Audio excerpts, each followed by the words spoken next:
Kalau dia arash tu kosong ke, arash tu Allah Ta'ala turun ke langit dunia tu, Allah tinggalkan arash macam mana sekalipun ulama salah bahas kan, tak ada masalah. Sebab dia buat apa yang dia kenaki, tu makhluk dia. Kamu saja yang tak boleh terima Tuhan bergerak. Bagi kamu Tuhan tak bergerak. Sebab kamu pegang kaedah-kaedah falsafah itu. Kamu pegang dengan dalil-dalil hudud, tarkib, yang batil. Last sekali kita kata Tuhan tu tak ada. Yang tak bergerak ni mati. Sebab itu kata ulama salaf, orang yang sembah Jahmiyah, mereka sembah ma'dum. Mereka sembah benda yang tak wujud. Benda yang mati. Benda tak bergerak je mati. Benda yang mati Allah saja. Al-Hayyul Qayyum. Dia maha hidup. Cuba kita tanya anak kita yang kecil. Macam mana nak tahu semut tu hidup ke mati? Kalau semut tu tak bergerak, dia matilah. Kalau semut tu bergerak, hidup. Itu makhluk. Famin babil aula Allah. Allahu a'lam wa ajal wa akbar. Allah itu lebih agung. Kalau kamu kata tak bergerak, kalau adalah beberapa orang yang kita jumpa di media sosial ni, dia kata Allah ni bergerak, kalau tak bergerak ni matilah. Macam semut kalau tak bergerak mati. Loh, bergerak dan diam itu sifatnya benda. Allah itu bukan benda. Justru di dalam Al-Quran ya, ketika Nabi Ibrahim berdialog dengan kaumnya, pertama kali Nabi Ibrahim kan ro'a kaukaba, melihat bintang. Falamma afala qala la uhibbul afilin.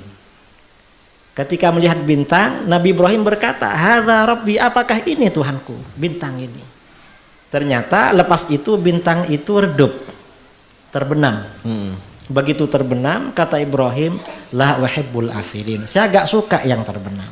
Berarti yang terbenam itu bukan Tuhan, yang berubah-ubah. Nah, ulama salaf itu tidak punya i'tiqad Tuhan berpindah. Makanya Imam Ahmad bin Hambal ya, ketika ditanya tentang wajah rabbuka wal malaku soffan soffa, datanglah Tuhanmu dan malaikat berbaris-berbaris. Yang dimaksud datang Tuhanmu ayja'a amru rabbik, perintah Tuhanmu yang datang. Ditakwil. Mengapa? Karena bergerak itu sifat benda, sifat benda yang baru. Allah maha suci dari perkara baru.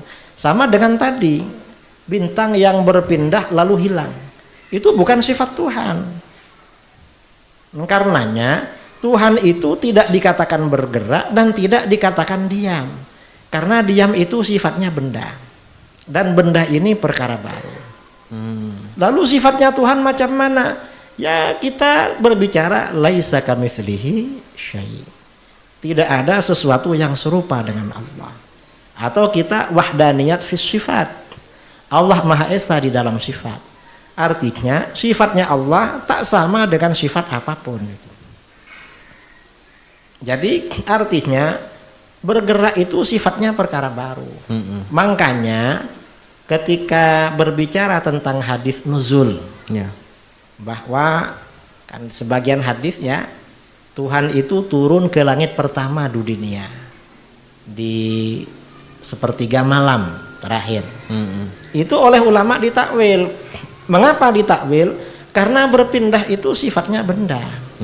Dan itu takwil macam itu dari ulama salaf. Di dalam kitab-kitab akidah atau dalam kitab-kitab syarhul ahadits itu ada keterangan macam itu.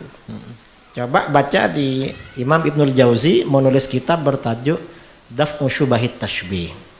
Takwil Imam Ahmad bahwa Tuhan itu datang, maksudnya perintahnya yang datang. Artinya Imam Ahmad menganggap Allah itu maha suci daripada berpindah. Kemudian juga di kitab Imam Al-Baihaqi Al-Asma' wa Sifat ada juga riwayat macam itu.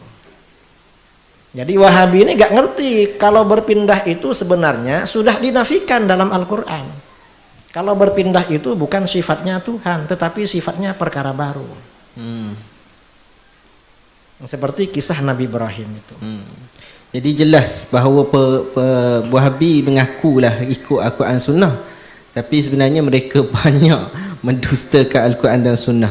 Tapi